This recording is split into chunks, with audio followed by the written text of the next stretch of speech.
তারা কি এটা কোন খোদার গজবিয়া দেশ? এই দেশে কি মানুষ আছে নাকি সবগুলা জানোয়ার হায়ান? যেখানে বর্তমান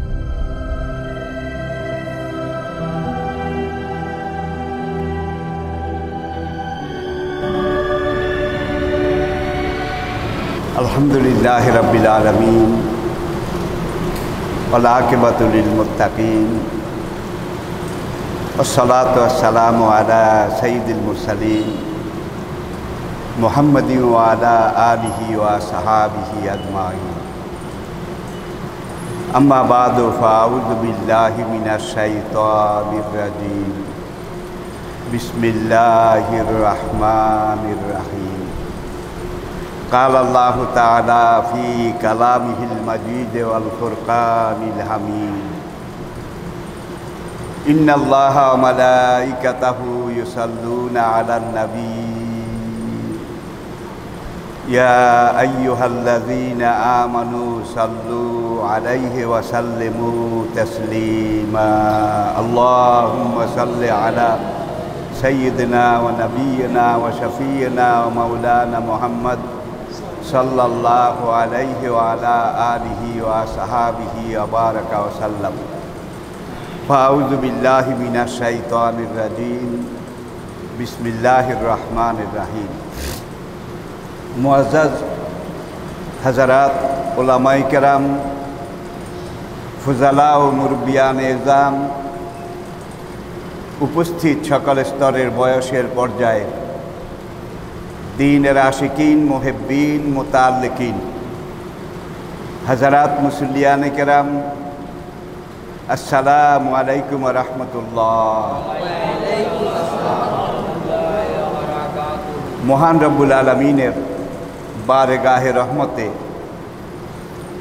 মহান রবের শাহী দরবারে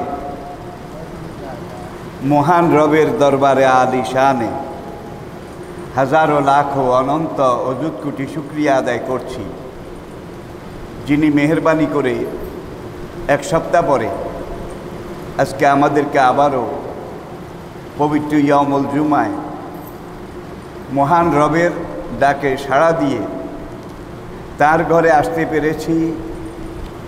আসার মতো শরীর স্বাস্থ্য সুস্থতা তন্দুরুস্তি আর আসার মতো শারীরিক সক্ষমতা যিনি আমাদেরকে দান করেছেন তার দরবারে শুকরিয়া আদায় করি। সবাই পড়ুন আলহামদুলিল্লাহ। প্রিয় ভাইয়েরা, আজকে 1442 হিজরি সনের মহরম মাসের প্রথম তারিখ। হিজরি একটা বছর চলে গিয়েছে।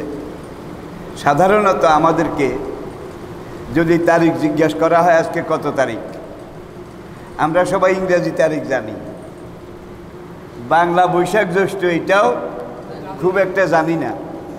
হিজরি সন এটা তো বলে কোনো লাভ নাই, এটার তো কেউ খবরও রাখি না।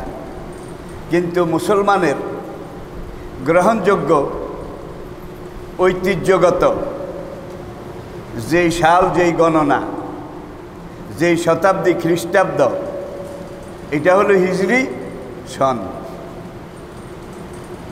হুজুর নবী করিম সাল্লাল্লাহু আলাইহি ওয়াসাল্লাম মক্কাতে 13 বছর দাওয়াতি কাজ করেছিলেন। এটা ছিল হুজুরের মক্কি জীবন। এটা ছিল ইসলামী আন্দোলনের নির্যাতনের যুগ। 12 বছর নির্যাতন সহ্য করতে না পেরে জর্জরিত ক্ষতবিক্ষত দেহ নিয়ে বেলাল রাদিয়াল্লাহু তাআলা আনহু, আম্মার রাদিয়াল্লাহু তাআলা আনহু, সোহাইব রাদিয়াল্লাহু তাআলা আনহু, এইসব ক্ষতবিক্ষত নির্যাতিত সাহাবীদেরকে নিয়ে তিনি মদিনায় হিজরত করেছিলেন। যেদিন তিনি মক্কা থেকে মদিনায় হিজরত করেছেন, স্থানান্তরিত হয়েছেন, সেই দিন থেকে এই হিজরি সাল গণনা করা শুরু হয়েছে। তাহলে আজ থেকে 1441 বছর আগে, বর্তমানে 1442 আজকে শুরু, তাহলে কত? 1441 42 আজকে শুরু। তো এই হিজরি সন এটা ইসলামের ঐতিহ্য, আদর্শ। আমরা রোজা রাখি ইংরেজি সন ক্যালেন্ডার দিয়ে, নাকি কি যে? এরপরে আমরা ঈদ করি ইংরেজি, বাংলা না হিজরি। এরপরে আসেন আশুরা পালন করি এই মাসের 10 তারিখ। এটা ইংরেজি না বাংলা নাকি হিজরি? হিজরি। হিজরি। আমরা হজ করি, আরাফাতে যাই, মিনাতে যাই, মুজদালিফাতে যাই, কোরবানি করি। সেই দিনগুলাও হিজরি, ঠিক কিনা বলেন? তাহলে আমাদের ঐতিহ্যগতভাবে, ধর্মীয়ভাবে, আত্মিকভাবে, নৈতিকভাবে, তাত্ত্বিকভাবে আমরা যেই দিন মাস হিসাব করে ইসলামের বিভিন্ন আচার অনুষ্ঠান এগুলা পালন করি, অনুসরণ করি, সবগুলো এই হিজরি সন এটার গণনা এবং হিসাব অনুযায়ী আমরা করি। ইয়াসআলুনাকা আনিল আহিল্লাহ, কোরআনে আল্লাহ পাক ইরশাদ করেছেন, হে নবী, এরা আপনার সাহাবারা আপনাকে জিজ্ঞাসা করে, আপনার কাছে জানতে চায় চাঁদ সম্পর্কে। সূর্য একই অবস্থায় আছে, কমেও না বাড়েও না, কিন্তু চাঁদ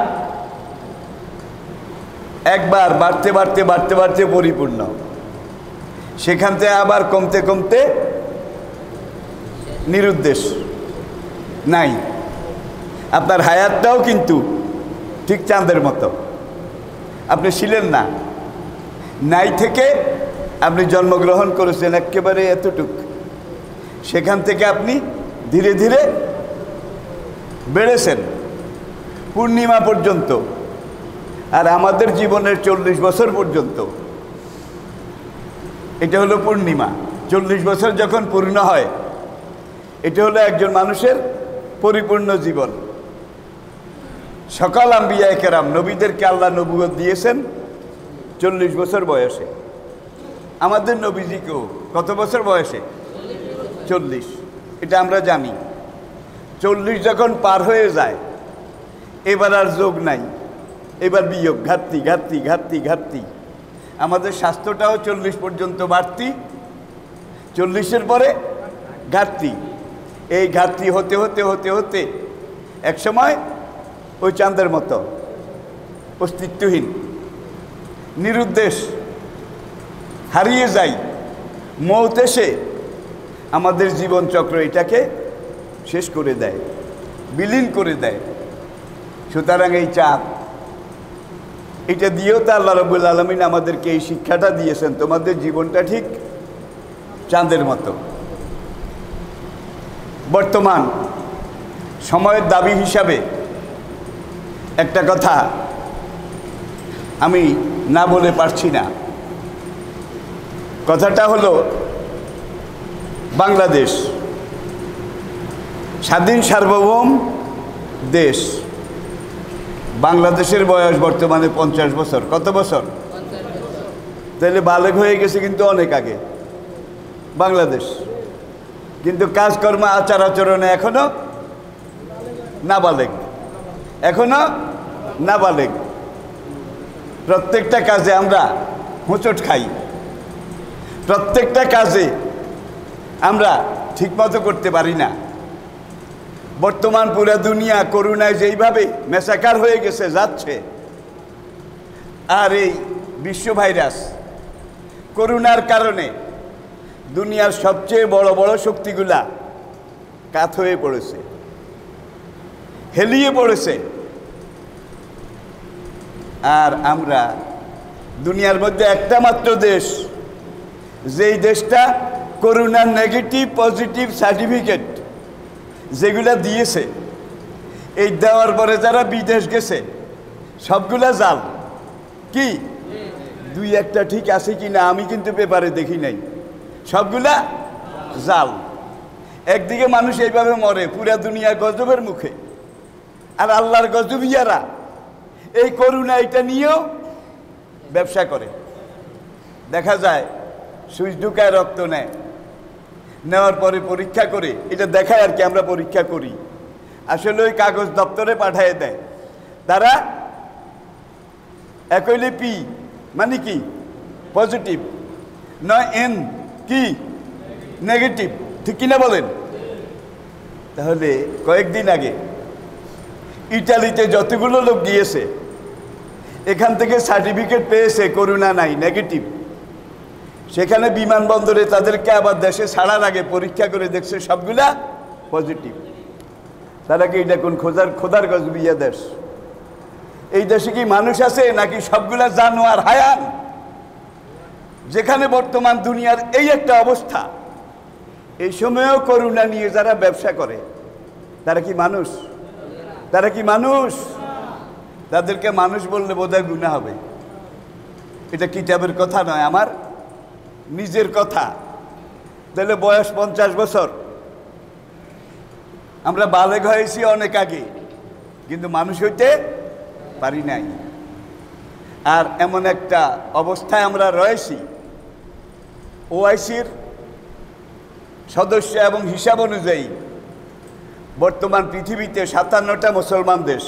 কয়টা? 57। 57টা দেশের মধ্যে 56টা মুসলমান দেশ, তাদের সবাই দেশের পাশে অন্তত আরেকটা মুসলমান দেশ আছে। কারো এক পাশে আছে, কারো চারিপাশে আছে, কারো 3 পাশে আছে। তাইলে এই মুসলমানদের কোনো যদি অসুবিধা হয় ওরা আগে আসে, ঠিক কিনা বলেন? কারণ এটা কোরআনের কথা। মুসলমান দুনিয়ার যেই দেশে থাকুক তারা এক জাতি, ঠিক কিনা? তারা এক গোত্র, তারা এক সম্প্রদায়। মুসলমান এক জাতি, আর অন্যান্য যত জাতি আছে তারা সবাই মিলে আরেক জাতি। মুসলমান তাওহীদপন্থী ইমানদার, আর মুসলমান তাওহীদ মানে না, তারা বেঈমান। কাশ্মীরের পাশে যদি মুসলমান দেশ না থাকতো, কাশ্মীর কিন্তু অনেক আগে হারিয়ে যেত। আমি বোধহয় বুঝাইতে পারি নাই, অনেক আগে দুনিয়ার মানচিত্র থেকে কাশ্মীর হারিয়ে যেত। কিন্তু ধরে রাখছে কারা? মুসলমানরা। আমি পাকিস্তান বলছি না, তাহলে আবার কেউ কেউ মনে করবে হুজুর পাকিস্তান কইল। এত হীনমন্যতা আমাদের ভিতরে, ঠিক কিনা বলেন? তাদের সাথে যুদ্ধ হয়েছে, এটা হতেই পারে। কিন্তু বর্তমান প্রজন্ম যারা, তারা কেউ এই যুদ্ধ দেখে নাই, দেখছে? এটার ইতিহাস সম্পর্কে, বাস্তবতা সম্পর্কে তাদের কারো জানা নেই, জানার কথাও নয়। মরহুম শেখ মুজিবুর রহমান সাহেব আসলে একজন খাঁটি মুসলমান ছিলেন। বাংলাদেশ এইমাত্র হয়েছে, পাকিস্তানিরা পরাজিত হয়ে গেছে। শেখ মুজিবুর রহমান সাহেব দেশে ফিরে আসলেন। আসার পরে বিশ্ব মুসলিম সম্মেলন ওআইসি, ওয়ার্ল্ড ইসলামিক কনফারেন্স, সংক্ষেপে ওআইসির বৈঠক। আর পাকিস্তান আমলে পাকিস্তান ওআইসির সদস্য ছিল। এখন পাকিস্তান থেকে আমরা কি হয়ে গেছি? বাংলাদেশ, নতুন একটা দেশ। এখন ওআইসিতে থাকতে হলে সেখানে গিয়ে আবার সদস্য হওয়া লাগবে। আমি কি বুঝাতে পেরেছি? ইন্দিরা গান্ধী পরিষ্কারভাবে বলল, মুজিব খবরদার তুমি ওআইসিতে সম্মেলনে যাইও না। শেখ মুজিব বলছে আমি ওআইসিতে যাব। আমি একটা মুসলমান দেশ, স্বাধীন হয়েছি, আমি কারো অধীন নই, আমি ওআইসিতে। এবং গেছে, সেই গিয়ে তিনি ওআইসি সদস্য হয়েছেন। ওআইসিতে জাতিসংঘে মরহুম শেখ মুজিব একমাত্র নেতা যিনি সেখানে বাংলা ভাষায় বক্তৃতা করেছেন। যে বাংলা ভাষা বাঙালি, বাংলাদেশি, এটার জন্য আমি আন্দোলন সংগ্রাম করেছি, আমি বাংলায় কথা বলবো। জীবনের এক পর্যায়ে এমন একজন নেতা, তিনিও বলেছেন দেশ স্বাধীন করেছি। কেউ সোনার খনি, হীরার খনি, এটার খনি, ওইটার খনি পেয়েছে, কিন্তু গত 2.5-3-4 বছরে আমি দেখলাম আমি চোরের খনি পেয়েছি। আমার ডানে চোর, বামে চোর, সামনে চোর। ক্যাসেট এটা কিন্তু কোনোখানে এরা এখন বাজায় না। অন্যগুলা বাজায়। এটাও তো শেখ মুজিবের কথা। এখানেও কিন্তু জাতির জন্য শিক্ষা আছে নাকি নাই? এর বক্তৃতা শেষের আগে তিনি বলেছেন, চোরের দল আর চাটার দল, বিদেশ থেকে যত কিছু আমি এনেছি পেয়েছি, ভিক্ষা করে চাল এনেছি, সব চুরি করে। এখন শেখ হাসিনা মানুষ হিসাবে যথেষ্ট ভালো, কিন্তু আমাদের প্রধানমন্ত্রী যথেষ্ট সৎ, কিন্তু শেখ মুজিব মরহুমের আমলে চোর যত আসিল, এখন চোর কমে গেছে, ঠিক না? কমে গেছে। তাইলে লাভটা হলো কি? এরপরে বাংলাদেশের পুলিশ বিভাগ, এদিকে একটু চোখ বন্ধ করে খেয়াল করেন, ওসি থেকে শুরু করে গুরুত্বপূর্ণ পদগুলোতে কারা? মুসলমানরা না। এই যে কয়েকদিন আগে টেকনাফে একজন সাবেক মেজর বিনা দোষে তাকে গুলি করে হত্যা করলো, সেই ওসি, সেই এসআই, তারাও হিন্দু। এই পর্যন্ত যা কিছু জানা গেছে, এতে করে দেখা গেছে মেজর সিনহা সেখানে মাঝে মাঝে আসা যাওয়া করেন। বার্মা থেকে যখন রিফিউজি আসে, তখন র্যাবের প্রধান ছিল সেখানের এই মেজর সিনহা। এই সিনহা দেখেছে পুলিশেরা কিভাবে খেল তামাশা করে, কিভাবে চুরি করে, কিভাবে লুটপাট করে, কিভাবে ক্রস ফায়ার করে। এগুলা মেজর সিনহার কাছে রেকর্ড ছিল, যার জন্য মেজর সিনহাকে কি শেষ করে দিয়েছে। এইভাবে শুধু টেকনাফ একটা উপজেলায় কয়েক শত মানুষ, যারা ওই হিন্দু ওসি তার বিরুদ্ধে একটু টু শব্দ করেছে, তাদের পরিবার পরিজন সহ সব শেষ, মেসাকার করে দিয়েছে। সে, আমি যতদূর জানি, ভুল হলে ক্ষমা করবেন, 2010-এ একজন সিপাহী হিসাবে পুলিশে ঢুকেছে, 2010, আর এখন 20। এই 10 বছরে কয়েক হাজার কোটি টাকার মালিক। এই টাকাগুলো তো এই দেশের মানুষের। আর এরা যারা এই ধরনের সংখ্যালঘু এই দেশে চাকরি করে, তাদের বাংলাদেশটা হলো বেগুন ক্ষেত। যদিও তারা এখানে চাকরি করে, এখানের নাগরিক, কিন্তু এখান থেকে টাকা নিয়ে, পয়সা নিয়ে লুটপাট করে তারা বাড়িঘর করে কোথায়? দাদার বাড়িতে, নানার বাড়িতে, যেটাকে তারা আসল দেশ মনে করে, ঠিক কিনা বলেন? এখন মেজর সিনহা এগুলো অনেক কিছু জানতো, যার জন্য তাকে মেরে ফেলেছে। কত নাটক, কত কিছু হচ্ছে, কিন্তু জাতি এক পায়ে দাঁড়িয়ে এই মেজর সিনহা তার হত্যার বিচার চাচ্ছে। পত্রপত্রিকা, ফেসবুক, ইউটিউব, সবখানে এটার বিচার চাওয়া হচ্ছে, ঠিক কিনা বলেন? ঠিক এই সময় আরেকজন অশোক কুমার ঘোষ, কি নাম? অশোক কুমার ঘোষ, তার সাথে আরো একজন, এরা কিন্তু হাইকোর্টের উকিল, ঢাকা হাইকোর্টের, বাংলাদেশ হাইকোর্টের। তারা গত সপ্তাহে একটা উকিল নোটিশ দিয়েছে। কি মর্মে? এটার মধ্যে আওয়ামী লীগের সেক্রেটারি জেনারেল ওবায়দুল কাদের সাহেব, বিএনপির সেক্রেটারি জেনারেল মির্জা ফখরুল, জাতীয় পার্টির সেক্রেটারি জেনারেল, তাদেরকে চিঠি পাঠিয়েছে, উকিল নোটিশ। আগামী 15 দিনের মধ্যে বাংলাদেশের সংবিধান থেকে রাষ্ট্রধর্ম ইসলাম এটা যদি বাদ দেওয়া না হয়, সংসদে আইন করে রাষ্ট্রধর্ম ইসলাম এই কথাটা যদি বাদ দেওয়া না হয়, তাহলে আগামী 15 দিন পরে আমরা এটার বিরুদ্ধে সুপ্রিম কোর্টে মামলা করব। মনে হয় যেন বাংলাদেশটা তাদের বাবার তালুক। ভারতের রাষ্ট্রধর্ম আগে ছিল সেকুলার, ধর্মনিরপেক্ষ। নরেন্দ্র মোদী আসার পরে ভারতকে করা হয়েছে হিন্দু ভারত, হিন্দু ভারত। কারণ ভারতে হিন্দুর সংখ্যা শতকরা 79, কত? 79। আর যারা আছে খ্রিস্টান টিস্টান সামান্য কিছু আছে, এগুলোকে অঙ্কের হিসাবে আনা যায় না। আর বাকি 21-22% মুসলমান।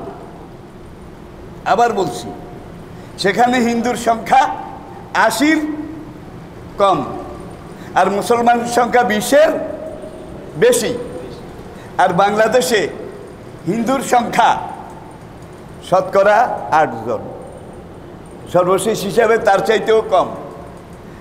আর 92% তারও বেশি মুসলমান, ঠিক কিনা বলেন?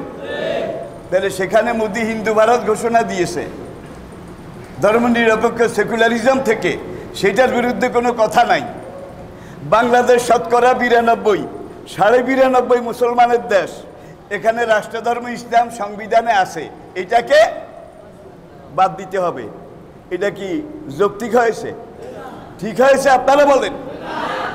এখন গোলা পানিতে মাছ ধরতে সুবিধা, কিন্তু ছোটকালে আমরা যখন এই বিভিন্ন খালে নালে মাছ ধরতাম, এখন এরে মাছের চোখও গোল হরে না, এখন মাছ ধরা কঠিন হবে, আগে পানি গোলা, ঠিক কিনা বলেন?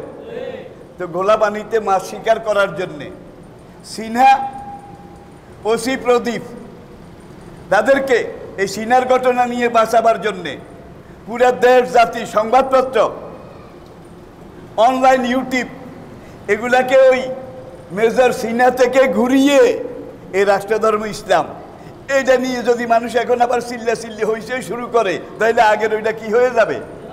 ঠান্ডা হয়ে যাবে, ঠিক কিনা বলেন? আসলে এইটা একটা চিকন পলিটিক্স। আর বাংলাদেশে কিন্তু এইভাবেই চলছে। আবরারকে যখন রাতে এইভাবে পিটায় মেরে ফেলা হলো, সারা দেশ আবরার আবরার আবরার আবরার, বিচার চাই বিচার চাই। ঠিক 1 সপ্তাহ পরে এমন এক ঘটনা ঘটাইলো যাতে করে আবরার বাদ দিয়ে এখন মানুষ সেটার পিছে, ঠিক একটার পর একটা এভাবেই চলছে। তবে কথা হলো, বাংলাদেশের রাষ্ট্রধর্ম ইসলাম, বাংলাদেশ হওয়ার পরে বাংলাদেশের মূল জিনিস ছিল 4টা। একটা হলো জাতীয়তাবাদ, ধর্মনিরপেক্ষতা, গণতন্ত্র, আরেকটা জানি কি, মানে সেখানে ইসলাম রাষ্ট্রধর্ম ছিল না। 72-এর সংবিধানেও ইসলাম রাষ্ট্রধর্ম ছিল না। এই 80 থেকে 90 এর মাঝখানে বাংলাদেশের ক্ষমতা দখলকারী একজন প্রেসিডেন্ট, নাম বলছি না আমি, তিনি সংসদ ডেকে সংশোধনী এনে ইসলামকে রাষ্ট্রধর্ম এটা করেছে। চিনেছেন বোধ হয়? এরশাদ। তাইলে এরশাদ তো এখন আওয়ামী লীগের বি টিম। কি বি টিম? এরশাদ এটা করেছে।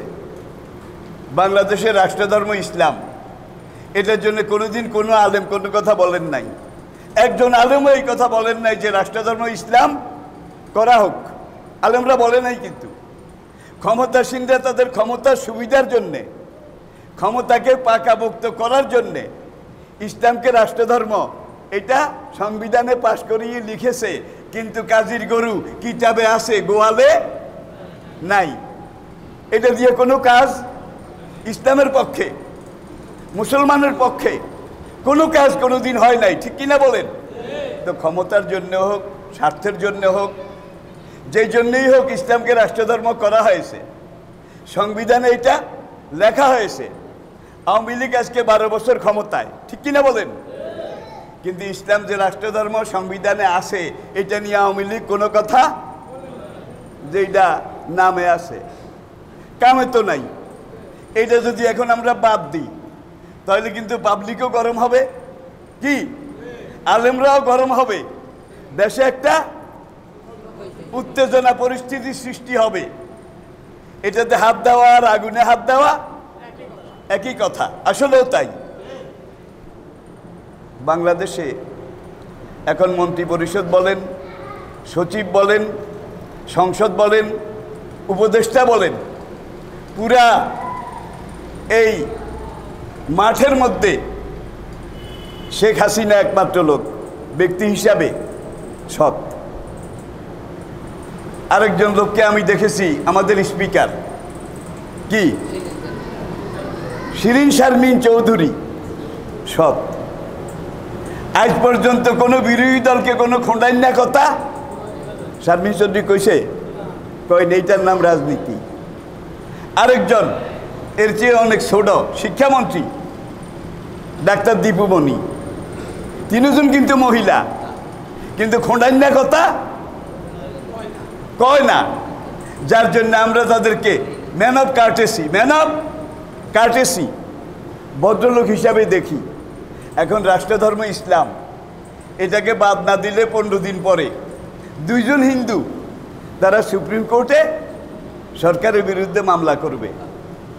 এখন রাষ্ট্রধর্ম ইসলাম কিন্তু আমরা চাই নাই, আপনারাও চান নাই। যারা ক্ষমতায় ছিল ক্ষমতাকে পোক্ত করার জন্য ইসলামের নাম ব্যবহার করেছে। মসজিদ মাদ্রাসার বাক্সে টাকা দেওয়া যায়, একবার দিলে আর নেওয়া যায় কি না?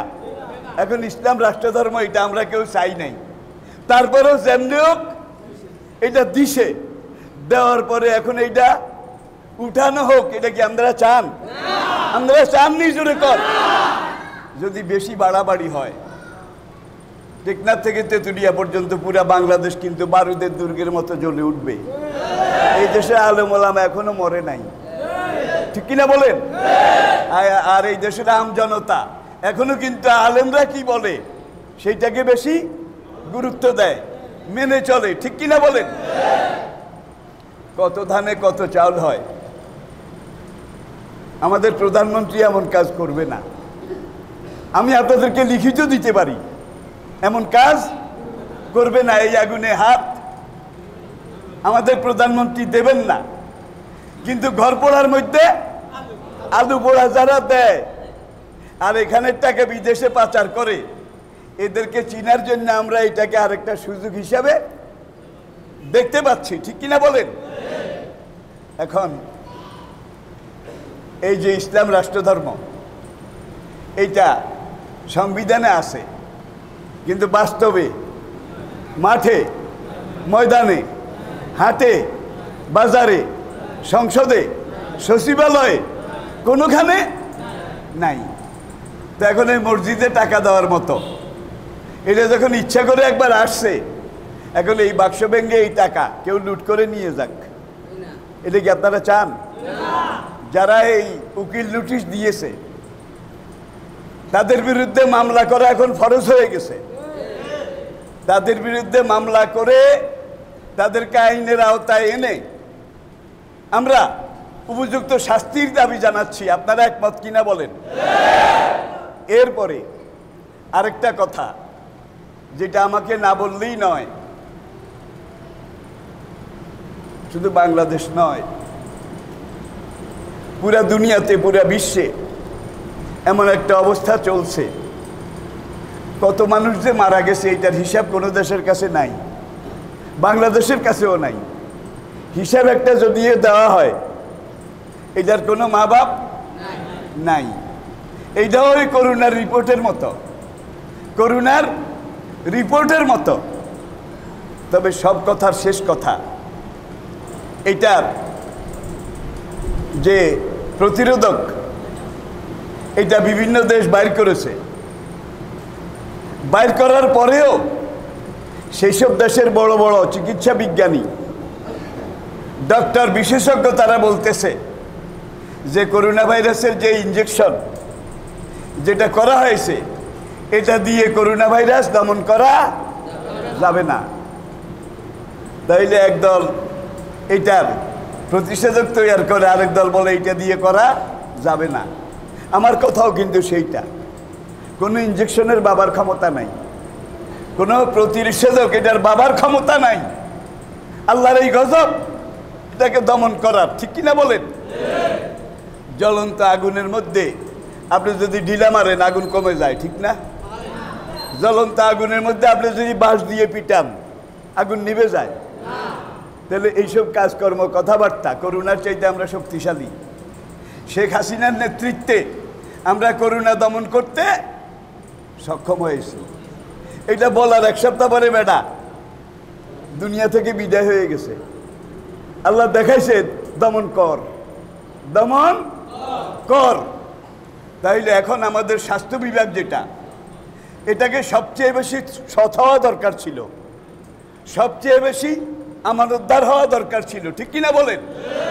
কিন্তু আমরা এই করোনা ভাইরাস এটা নিয়ে সৎ হইলাম না, আমানতদার হইলাম না। এই করোনা ভাইরাস নিয়ে আমরা ব্যবসা করতেছি, ঠিক কিনা বলেন? তাহলে বোঝা গেল করোনা ভাইরাস এত সকালে যাবে না। জনগণের মধ্যে কোনো পরিবর্তন নাই। আর জনগণের মধ্যে পরিবর্তন আসতো যদি শাসকের মধ্যে পরিবর্তন আসতো। আর নাস আলা দ্বীনে মুলুকিহিম, ইসলামের একটা কথা, প্রজা চলে রাজার তালে, প্রজা চলে রাজার তালে।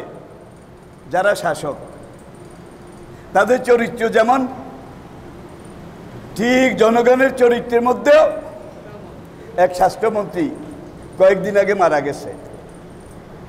এর আগে অনেক টোনাইনা কথা, পিন দেওয়া কথা এই ভদ্রলোক বলেছেন। আল্লাহ পাক তাকেও নাজাত দিন। আমরা কাউকে বদদোয়া করি না।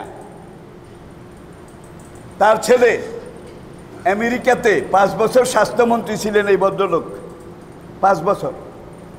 এখন আমেরিকা, ওয়াশিংটন, নিউ ইয়র্ক, সে দেশের বিভিন্ন শহরে 10টার বেশি বড় বড় বাড়ি, বড় বড় বিল্ডিং এগুলো করেছে 5 বছরের টাকায়। তাইলে এগুলো সব বেতনের টাকা, ঠিক না? বেতনের টাকা দিয়ে তো এই দেশেই একটা পরিবার চলে না, ঠিক কিনা বলেন?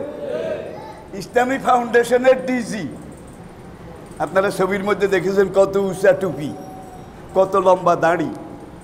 আসলে মাদ্রাসার বারান্দা দিয়েও কোনোদিন হাঁটে নাই, কিন্তু ইসলামী ফাউন্ডেশনের ডিজি। এই বেটা 10 বছর ফাউন্ডেশনের ডিজি ছিল। 10 বছরে সে 10,000 কোটি টাকা, 10,000 কোটি টাকা শুধু এই কোরআন শরীফ ছাপাইছে, এটাতে এত লক্ষ। কোরআন শরীফ বিলি করেছে, এটাতে এত লক্ষ। আসলে ছাপায়ও নাই, বিলিও করে নাই। এইভাবে সরকারি টাকা লুটপাট করে এখন মোটা হয়েছে না তাজা হয়েছে, নাকি দুনিয়া থেকে চলে গেছে? কি দুনিয়া থেকে? তাহলে আসলে এই দুনিয়া কারো চিরস্থায়ী নয়, চলে যেতে হবে। চলে যাওয়ার আগে আমরা যে জিনিসটা চাই, আমাদের সরকার, মন্ত্রী পরিষদ তারাও সৎ হোক। তারা ভালো হলে আমরাও ভালো হব, ঠিক কিনা বলেন? নিজে চুরি করে যদি বলে কেউ চুরি করবা না, তাইলে নিচে যারা শুনে তারা কয় তুমি বড় চোর, আমরা 2 নম্বর 3 নম্বর হইলে ক্ষতি কি? এই হলো আমাদের জাতীয়ভাবে অবস্থা। কিছু কথা এই জন্যই বলা লাগে। আপনি আওয়ামী লীগ করেন, আপনি বিএনপি করেন, আপনি জামাত ইসলামী করেন, আপনি জাতীয় পার্টি করেন, যে যেই পার্টি করেন, করার স্বাধীনতা সবাই আছে নাকি নাই? স্বাধীনতা সবাই আছে। নিজ নিজ মত, দল, এগুলোর ভিত্তিতে বিভিন্ন লোক আমরা বিভিন্ন কাজ করি, কিন্তু দেশের অস্তিত্বের ব্যাপারে, দেশের স্বাধীনতার ব্যাপারে, দেশের স্বার্থের ব্যাপারে আমাদের মধ্যে কোনো দল নাই। আমরা সব এক দল। এই জিনিসটা আমরা হইতে পারি নাই। যদি আমরা হইতে পারতাম তাহলে কিন্তু দেশের অবস্থা এখন অনেক ভালো হতো, ঠিক কিনা বলেন? আবার বলছি, রাজনৈতিক ব্যাপারে আমরা বিভিন্ন দল, বিভিন্ন মত, এটা আসি, ছিল, থাকবে, এটা থাকতেই পারে। কিন্তু দেশের অস্তিত্ব, স্বাধীনতা, সার্বভৌমত্ব, দেশের স্বার্থের ব্যাপারে কোনো দল নাই, সব এক দল। এটা তো আপনারা রাজি? রাজি? তাহলে সামনের দিকে আপনারা সজাগ দৃষ্টিতে কাজ করবেন, আল্লাহর হুকুম মানবেন, নবীজির আদর্শ মানবেন। ফালিয়ানজুরিল ইনসানু মিম্মা খুলিকা মিন মাইন দাফিক। আলাম নাজাল্লাহু আইনাইনে ওয়া লিসানাও ওয়া শাফাতাইনে। আপনি নিজের ফালিয়ানজুরিল ইনসানু ইলা তোয়ামিহি, কোরআনের বিভিন্ন আয়াত আল্লাহ পাক বলছেন তুমি তোমার শরীরের দিকে একবার তাকাও, চিন্তা করো কিভাবে আমি তোমার শরীরটা বানিয়েছি, গঠন করেছি। দেখুন এখানে আছে হার্ট, হার্টের ডান দিকের ডানের অর্ধেক এটা একটু বড়, বাম দিকের অর্ধেক ওইটার চেয়ে একটু ছোট, আর বাম দিকে যে অর্ধেক একটু ছোট এটার মধ্যেই কিন্তু আপনার হৃৎপিণ্ড, আপনার হৃৎপিণ্ড, এরপরে আপনার নাভির নিচে ডান দিকে নিচে আপনার কিডনি, কিডনি এই কিডনি আপনার মাথার তালু থেকে পায়ের তলা পর্যন্ত প্রতি সেকেন্ডে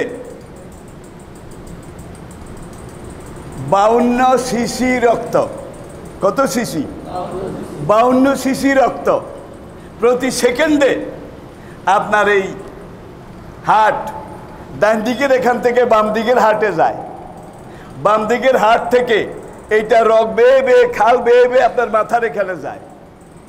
মস্তিষ্কের এখানে 10 লক্ষ কোষ আছে, সেল আছে, কোডা চিনেন? কোঠা আছে, কোঠা 10 লক্ষ। মৌমাছির বাসা দেখছেন? বলতে বিমরুলের বাসা, এগুলোর মধ্যে কোডা আছে কিনা? আছে তো। এই এরকম 10 লক্ষ সেল আছে, প্রত্যেকটা সেলে একটা একটা রগ আছে। এই সবগুলা রগ একত্র করে আপনার মাথার পিছনের দিকে নিয়ে এগুলাকে একত্র করে এই নিচের দিকে গলার এখান দিয়ে শির দ্বারা মেরুদণ্ড এটার ভিতর দিয়ে 4টা মোটা মোটা রগ আপনার এই পর্যন্ত কোটি দেশ এই পর্যন্ত গেছে। কয়টা? 4টা। আর এই 4টা রগের ভিতরে কিন্তু ওই 10 লক্ষ রগ আছে। 4টা রগের ভিতরে এই 10 লক্ষ রগ দিয়ে হার্ট থেকে এই রক্তগুলা রিফাইন হয়ে পরিশুদ্ধ হয়ে আল্লাহর কুদরতে এখানে যায় মাথায়। এখান থেকে আবার ওই রগের ভিতর দিয়ে নিচের দিকে এই রগগুলা এগুলো বেয়ে বেয়ে আবার এই যে 4টা মোটা রগ কোটি দেশ কোটি কোটি এখানে গিয়ে রগ 2টা করে ভাগ হয়েছে। 2টা রগ পায়ের পিছন দিয়ে আপনারা করে পায়ের তলা পর্যন্ত নেমেছে।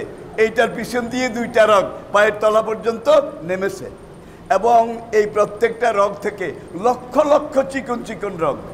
ওই যে নদী থেকে খাল, এই 4টা হইল নদী, আর এই 4টার সাথে কয়েক লক্ষ খাল আছে। খাল চিনেন তো? নালি আছে, ড্রেন আছে, চিকন রগ আছে। এগুলোর ভিতর দিয়ে রক্তগুলা শরীরের বিভিন্ন জায়গায় প্রত্যেকটা পশমের গোড়ায় গোড়ায় সেখানে সাপ্লাই হয়, সরবরাহ হয়। আর সরবরাহ করে কে? এই বাম দিকে হাত দিয়ে দেখেন, এখানে একটা স্প্রে মেশিন আছে, ঝাঁক ঝাঁক ঝাঁক ঝাঁক ঝাঁক। কি হাত দেন না? এটা হলো স্প্রে। এটাকে চিকিৎসা বিজ্ঞান বলে হার্টবিট, হার্টবিট। আর এইভাবে 24 ঘন্টায় একদিনে, 24 ঘন্টায় একদিনে 6 লিটার রক্ত, কয় লিটার? 6 লিটার রক্ত এই রগগুলার ভিতর দিয়ে আপনার পুরা শরীরে চলাচল করে, শরীরটাকে সচল রাখে, জীবনময় প্রাণময় করে রাখে, শরীরটাকে জীবিত রাখে। ঠিক কিনা বলেন? একজন লোক হাঁটতেছে, হঠাৎ করে পড়ে গেছে, বেহুশ হয়ে গেছে। এখন কয়েক ঘন্টা পরে হুঁশ আসলো, দেখা যায় শরীরের বাম দিক অথবা ডান দিক কি প্যারালাইজ, অবশ হয়ে গেছে। ডাক্তারের কাছে নিয়ে চেক করাবার পরে ডাক্তার বলছে গেন্ডির রগ ছিঁড়ে গেছে। কি গেন্ডির রগ? একটা রগ ডিসকানেক্টেড হয়েছে, ছিঁড়ে নাই, ডিসকানেক্টেড। যেই লাইনে রক্তগুলো চলতো, আসা যাওয়া করতো, ওই লাইনটা অচল হয়ে গেছে। এইটাকে বলা হয় গেন্ডির রগ ছিঁড়ে গেছে, প্যারালাইজড হয়ে গেছে। তাহলে এই যে রগগুলা এর ভিতর দিয়ে মাথার তালু থেকে পায়ের তলা পর্যন্ত, আর প্রত্যেকটা এক হাড় থেকে আরেক হাড়, এক হাড়ের গোড়া থেকে আরেক হাড়ের গোড়া, এই যে রগগুলা আসা যাওয়া করে, আসা যাওয়ার পথে কিন্তু রাস্তাটা সোজা নয়, রাস্তাটা আঁকা বাঁকা, রাস্তাটা উঁচু নিচু, রাস্তাটা ডাইনে বামে, এইভাবে মোড়, এইভাবে এইভাবে। এখন এই যে রগগুলো এত চিকন রাস্তা দিয়ে এইভাবে চলে, ওইসব রাস্তায় বোধ কোনো ট্রাফিক পুলিশ আছে? থাকলে বলেন, কোনো সাইনবোর্ড আছে বোধ হয়? এই যে পার্বত্য চট্টগ্রামে পাহাড়ি এলাকা যারা চলাচল করেছেন সেখানে আপনারা দেখেছেন রাস্তায় সাইনবোর্ড আছে, ডাইনে মোড় আছে কি না, বামে মোড়, উপরে উঠতে হবে, নিচে নামতে হবে। আর গাড়ির ড্রাইভাররা ঠিক সাইনবোর্ড এগুলা দেখে গাড়ি এইভাবে ড্রাইভিং করে। আপনার রক্তগুলা যে এই আঁকা বাঁকা উঁচু নিচু জিগজাগ এই খালের ভিতর দিয়ে চলে, সেখানে কোনো ট্রাফিকও নাই, কোনো সাইনবোর্ডও নাই, উপরে উঠতে হবে, নিচে নামতে হবে, ডানে যেতে হবে, বামে যেতে হবে, এমন কিছু আছে? একটা জিনিস আছে, কুন ফায়াকুন। কি? কুন যাও। এখন ওদের পথ ওরাই খুঁজে নেয়। মাঝখানে কোনো ট্রাফিক, মাঝখানে কোনো সাইনবোর্ড, মাঝখানে কোনো কিছু নেই। এরপরে পুরা শরীর ঘুরে এই রক্তগুলো আবার এই ডান দিকের এখানে এসে জমা হয়। জমা হওয়ার পরে এখান থেকে আবার একটা রগ কিডনি পর্যন্ত আছে। কিডনির মুখে একটা চালন আছে, ছাকনি। প্রথম যেই উপরে ছাকনিটা আছে কিডনির মুখে, এই ছাকনিটার নাম চিকিৎসা বিজ্ঞানীরা বলেছে ব্লাড কন্ট্রোল ইউনিট। এই ছাকনির মুখে এসে রক্তের সাথে পুরা শরীর ধুয়ে আসছে, কিন্তু পুরা শরীর আনাজ কানাজ সব উঁচু নিচু সব ধুয়ে টুয়ে এগুলো কিডনির মধ্যে আসছে। আসার পরে এখন দেখা যায় এই রক্তের সাথে কিছু পানি আছে, কিছু দূষিত রক্ত আছে, কিছু চর্বি আছে, কিছু ক্যালোরি আছে। এখন এই কিডনি এই রক্তগুলাকে ছাঁকে ওই চালনি দিয়ে।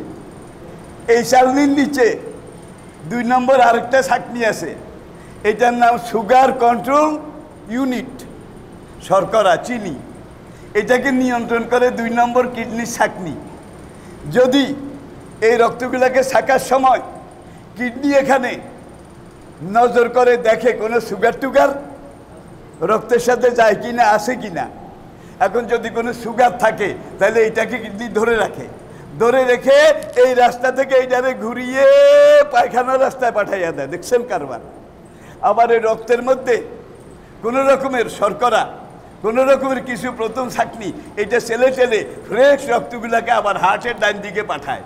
এই ডান দিকের হার্ট এই জায়গায় আবার বাম দিকে পাঠায়। বাম দিক থেকে এগুলো আবার কি ওই আগের মতো ওই নিয়মে। দেখেন ইঞ্জিন যখন চলে আগুনও লাগে, পানিও লাগে। আর ইঞ্জিন থেকে যেই পানিটা বাইর হয় এই পানিটা একদিকে গরম, আরেকদিকে দূষিত কেন? ইঞ্জিন ধোয়া পানি, ইঞ্জিনের কলকবজা, ইঞ্জিনের মেশিনারি পার্ট, এগুলাকে ধুয়ে টুয়ে এই পানিগুলো, তাইলে এই পানিগুলো হলো গাড়ির ইঞ্জিনের পেশাব। আপনারও কিন্তু পেশাবের একটা ওই রকম লাইন আছে নাকি নাই? এখন কিডনি যদি ওই রক্তগুলাকে ওখানে আটকায় না দিত তাহলে আপনার পেশাবের সাথে রক্ত যাইত। কিডনি যদি দ্বিতীয় ছাঁকনিতে আপনার এই ক্যালোরি, চর্বি এগুলাকে আটকায় না দিত, সুগার এগুলাকে আটকায় না দিত, তাহলে আপনার পেশাবের সাথে সুগার যাইতো। আর পেশাবে সুগার থাকলে এটার কয় ডায়াবেটিক, সারা জীবনের ব্যায়াম। ঠিক কিনা বলেন? তো একদিনে এত কথা বলা যায় না। যেটুক বলছি, একদল নামাজ পড়ে না, রোজা করে না, মরা পীর জিন্দা পীর, তাদেরকে সেজদা করে, কবর পূজা করে, নামাজ রোজার বালাই নাই, এরকম তরিকত বোধহয় এই দেশে নাই। সেটার নাম আবার মারেফত। তা আমি কে মারেফত না মারে পথ। দুনিয়ার পথ মারে, আখেরাতের পথ মারে। নামাজ না পড়ে কেউ মারেফতি হতে পারে? দিন না মেনে কেউ, তারা গান গায়, আমার দেহ তরি সন্ধান করি বানাইয়াছেন, কয় না কা, আমার দেহ তরি সন্ধান করি বানাইয়াছেন কোন মিস্ত্রি। কোন মিস্ত্রি বানাইছে টের পাও নাই? কোন মিস্ত্রি বানাইছে টের পাও নাই? আপনার এই লিভার বলেন, কিডনি বলেন, বাল বলেন, প্রত্যেকটা অঙ্গ প্রত্যঙ্গ, এক একটা অঙ্গের জন্য সারা জীবন যদি আপনি সেজদায় পড়ে থাকেন, শুকর আদায় করে বোধহয় শেষ করা যাবে। আর এই ইঞ্জিনটার দাম কত কোটি টাকা। পুরা দুনিয়াকে 7 বার বিক্রি করলে বোধহয় এরকম একটা ইঞ্জিন কেনা যাবে। এই যে একটা ইঞ্জিন আপনার ভিতরে দিয়ে দিয়েছেন, যে ইঞ্জিনটা আপনাকে চালায়, যে ইঞ্জিনটা আপনাকে কাজকর্ম করায়, এই দুনিয়ার ব্যবসা বাণিজ্য, মন্ত্রিত্ব, নেতৃত্ব এগুলো করায়, সেই ইঞ্জিনটা তো আপনার বিনা পয়সায় দিছে। দেওয়ার পরে কিছু কোনো ভাড়া দেওয়া লাগবে না। তোরে এইটা একটা নির্ধারিত সময় পর্যন্ত দিলাম, দৈনিক 5 বার আমাকে সেজদা করিস, এটা হলো 1 নম্বর ভাড়া। কি 11 মাস পরে 1 মাস আমার সন্তুষ্টির জন্য রোজা রাখিস, এটা হলো 2 নম্বর ভাড়া। 3 নম্বর ভাড়া, টাকা পয়সা যদি তোর হয় আর যাওয়া যদি সম্ভব হয় জীবনে অন্তত একবার আমার ঘর, নবীর রওজা, আরাফা, মিনা, মুজদালিফা হজ আদায় করিস, ঠিক কিনা বলেন? যেটা আপনার এই কুদরতি মেশিন কলকবজা, যেটা মহান রব আপনাকে দিয়েছেন বিনা পয়সায়, এগুলোর কৃতজ্ঞতা হিসাবে আল্লাহকে সেজদা করা দরকার আছে নাকি নাই? তাইলে আমার মুরব্বিয়ানদের কাছে, আমার যুবক তরুণ ভাইদের কাছে একটা অনুরোধ আমি অবশ্যই করব, যে অনুরোধটা হলো আমরা কোনো অবস্থাতে নামাজ ছাড়ব না। রাজি আছেন? রাজি আছেন? আছেন? কালা রাসূলুল্লাহ সাল্লাল্লাহু আলাইহি ওয়াসাল্লাম মান তারাকা সালাতা মুতাআম্মিদান ফাকাদ কাফারা। হেলায় খেলায় অবজ্ঞা অলসতা করে এক ওয়াক্ত ফরজ নামাজ, আই রিপিট, হাদিসটা আবার বলছি, মান তারাকা যে পড়ে নাই, মান তারাকা যে তরক করেছে, আর সলাতা এক ওয়াক্ত নামাজ মুতাআম্মিদান ইচ্ছা করে বিনা ওজরে, ফাকাদ কাফারা নিঃসন্দেহে সে কাফের হয়ে গেছে। এখন তো আমাদের উপরওয়ালারাও নামাজি, ঠিক না? কি নিচের আল্লাহরও নামাজি, মধ্যের আল্লাহরও নামাজি। করুণাটা যাবে কি করে আপনারা আমাকে বলেন? যাওয়ার কোনো লক্ষণও দেখি না। এই করুণা, এই গজব আল্লাহ এই জন্যে পাঠায়, এগুলা পাঠাইলে মানুষ যেন তাড়াতাড়ি তওবা করে আল্লাহমুখী হয়ে যায়, দিনের পথে আসে, এই জন্যই গজব আসে। যদি আমরা সংশোধন না হই, আল্লাহর দোহাই গজব যাবে না। আমি আজকে আসি বুড়া মানুষ, কালকে হয়তো আমি থাকবো না। আর আমার কোনো কোনো কথায় কিছু কিছু ভাই রাগ হয়, দোকানে সমালোচনা করে, কথা তো থাকে না। হুজুরে এইটা কইল কা, হুজুরের কি এইটা কোন ঠিক হয়েছে নি? ভাই আমি তো নোয়াখালীর কথা হেডের জ্বালাই না, ইয়ানো আনলোকে ক্ষতিবি করি কেন? হেডের জ্বালায় কি বেশি তাল বেতাল করলে অন্য ক্ষতি বেড়ে যাওয়ার আগে সময় দেয়, 1 মাস সময় দিলাম, আরেকজন চাইলেন। আমি সোজা কইম আগামী জুমা ধরি আমি আর নাই। আমি 5টা জুমা বা 4টা জুমা যদি 4 জায়গায় দিই, আপনারা আমার যে সম্মানী দেন এর কয়েক গুণ বোধহয় পাই না, বোধহয় পাবো না। তাহলে আপনাদের জন্য এটাও তো আমার বিরাট একটা কোরবানি। মসজিদ কমিটির ভাইয়েরাও এটা জানে যে কত আমাদের এখানে একটা জুমা, আমাদের এখানে একটা জুমা, আমাদের এখানে একটা জুমা, কুমিল্লা 14 গ্রাম থেকে পর্যন্ত আমরা এসি গাড়ি পাঠাই আপনাকে আনবো, আবার জুমার পরে দিয়ে আসবো। কিন্তু আমি কোনো বড়ি খাই না, এটা আমার এলাকা, ঠিক কিনা বলেন? কিন্তু আল্লাহ নবী এলাকায় হক কথা বলেছে, নবী এলাকায় হক কথা বলেছে, নবীর কথা সবার কাছে ভালো লেগেছে, ঠিক না? কি যে সবার কাছে ভালো লেগেছে? যাদের কাছে ভালো লেগেছে তারা মুমিন, ঠিক কিনা বলেন? আবু বকর কা হুজুর কত সুন্দর, কালামুল মুলুকে মুলুকুল কালাম, ওয়াইজা তুলিয়াত আলাইহিম আয়াতুহু জাদাতহুম ঈমানান। আবু বকর ওমরের কাছে নবী যখন কোরআনের কথা বলেন, আবু বকর ওমর কা হুজুর আরো বলেন, আরো বলেন, আরো বলেন, আমাদের কলিজা ভিজে যাচ্ছে, আমাদের কলিজা ভিজে যাচ্ছে। আব্দুল্লাহ ইবনে উবাই আর আবু জেহেল উতবাই কয় কোরআন কালাম কিছু না রে ভাই, আঙ্গুরে খাইতে আছে কি? এখন আমি যে কোরআনের কথা বলি কারো কাছে ভাল লাগে আর কারো কাছে খুতবা টুতবা কিছু না ভাই, আঙ্গুরে পিল মারতে আছে। যাদের গায়ে লাগে তারা কারা বলবো? ফি কুলুবিহিম ফাযাদাহুমুল্লাহু মারাদা, সূরা বাকারা আলিফ লাম মিম পড়ে দেখেন, বাংলা তাফসীর দেখে নেন। যাদের কলবে, যাদের অন্তরে কুফরির ক্ষত আছে, মুনাফিকির ঘা আছে, কুফরির ক্ষত, মুনাফিকির ঘা। হে নবী, আপনি যখন কোরআন হাদিসের কথা বলবেন তখন যারা ঈমানদার তাদের ঈমান মজবুত হবে, তাদের কলিজা ভিজে যাবে। আরো বলেন, আরো বলেন, আরো বলেন, আরো শুনতে চাই। আর মুনাফিক, কুফরির ঘাও ক্ষত, মুনাফিকির ঘাও ক্ষত, যাদের কলবে অন্তরে আছে তাদেরকে কামড় দেবে, কামড় দেবে। এই এই এই আচ্ছা ভাই, দাঁত চিনেন তো? দাঁত, একজিমা, খাজলি, বিখাউজ, একটা ব্যারাম আছে তো।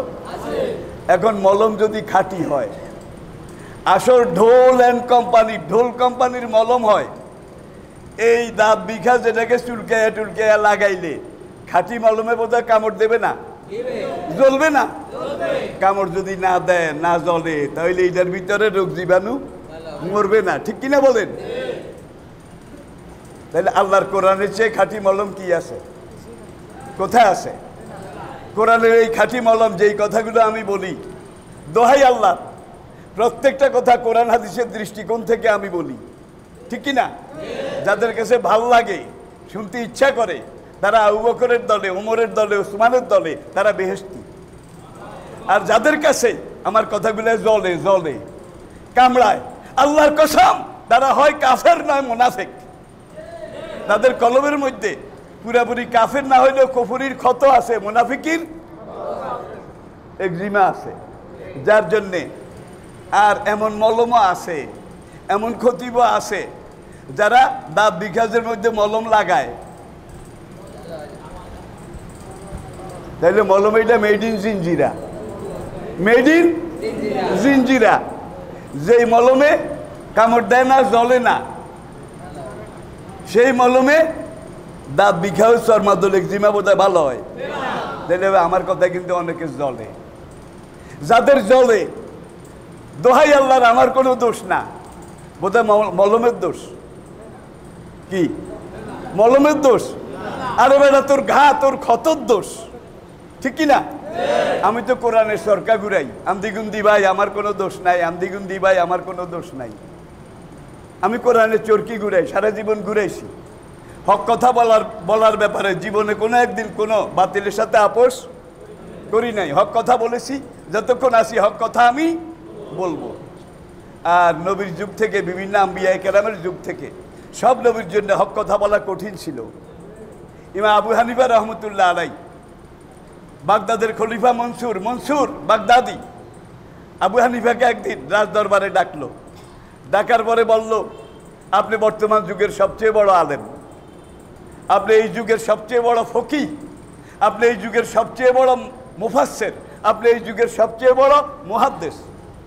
আমি সিদ্ধান্ত নিয়েছি, বাগদাদ সুপ্রিম কোর্টের চিফ জাস্টিস, দেখেন, বাগদাদ ইসলামী দুনিয়ার রাজধানী বাগদাদ তখনকার, বাগদাদ সুপ্রিম কোর্টের প্রধান বিচারপতি, চিফ জাস্টিস, এই দায়িত্বটা আপনাকে দেব, আপনি এটা গ্রহণ করুন। আবু হানিফা জবাব দিলে, নো নো, নেভার নেভার, কখনো নয়, আমি এই দায়িত্ব নেব না। মনসুর জিজ্ঞেস করলেন, লেমাজা, ওয়াই নট, কেন এই দায়িত্ব নেবেন না? আপনার সুপ্রিম কোর্টের চিফ জাস্টিস যদি আমি হই, তাইলে কোরআন হাদিসের যে এলেম আর এলমি কথা, এটা মানুষকে বলা, শিখানো, আমার এই মুখ বন্ধ হয়ে যাবে, আমার এই হক কথা বলার মুখ বন্ধ হয়ে যাবে। জীবনে আমি বোধহয় অফার পাই নাই, আপনার কাছে কোনোদিন কই নাই, বহু বড় বড় অফার, কিন্তু কোনো অফার আল্লাহ রহমতে আমাকে কোনোদিন কাজ করে ফেলা, সবাই ফেলা তো দূরের কথা, এক বিন্দু টলাতেও পারেনি। এটাই ইসলাম, এটাই খাঁটি কথা। আমার যুবক তরুণ ভাইয়েরা, তোমাদের কাছে অনুরোধ, মসজিদ শুধু নামাজের জন্য নয়, মসজিদ আবার তালিমের জন্য, ঠিক কিনা বলেন? প্রত্যেকটা মসজিদ, দেশে বিদেশে, সে লন্ডন, আমেরিকায়, আমি দুনিয়ার বিভিন্ন দেশে গিয়েছি, যেখানে মসজিদ সেখানে জামাত, যেখানে মসজিদ সেখানে পাঠাগার, যেখানে মসজিদ সেখানে ইসলামী লাইব্রেরি, নামাজের পরে মুসল্লিরা সেখানে কোরআন শিখে, সূরা শিখে, কেরাত শিখে। আলহামদুলিল্লাহ, আমাদের এখানেও সেই ব্যবস্থা করা হয়েছে। ইনশাআল্লাহ কোন নামাজের পরে বসে? মাগরিবের পরে। আপনারা এখানে তালিমে বসবেন, সূরা শিখানো হয়, সূরা কেরাত সহি করা হয়, নামাজ, রোজা, মসলা মশাইল এগুলা শিখানো হয়।